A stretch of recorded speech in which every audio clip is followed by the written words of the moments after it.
রওজা দিয়ে আগে খাও না। কে কি হয়েছে? দেহ আছে নানি রে কি দেখাবে দিছ, দাদি রে কি দেখাবে দিছ। এই তুই এত সব সব করতেছ কেন গে?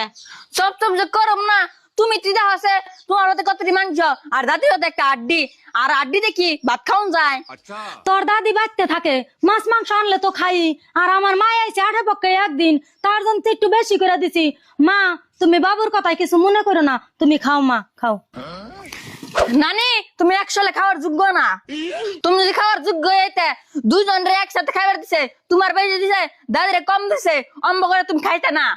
থাক দাদু ভাই, নানির হাতে অমনি করুন লাগে না। তোমার নানি মেলা দিন পড়াইছে তো, সেই হিসাবে একটু মাংস বেশি করে দিছে। থাল দাও, তোমার নানি ভাত খায়। ধরেন বিয়ান খান, নাতির কথা কিছু মনে করেন না। আর বউ আমার একটু ঝুল দেও, ঝুল টুল দিয়ে মাহিয়া খাই। না আগে দি, তোমার ঘরে জুল দিও না, মাংস দেও। দেখ দেখ ঝুলি দেখ। না মা মাংসই খান। रुको जरा। এখন তো আছে মা, কি সুন্দর দম যায়।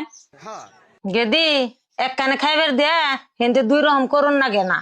হ মা, অ্যাকচুয়ালি আমার ভুল হয়েছাল। আর মা আপনি খারাপ পাইন না, ভাত খান। আর প্রিয় দর্শক, ভিডিওটা কেমন লাগলো?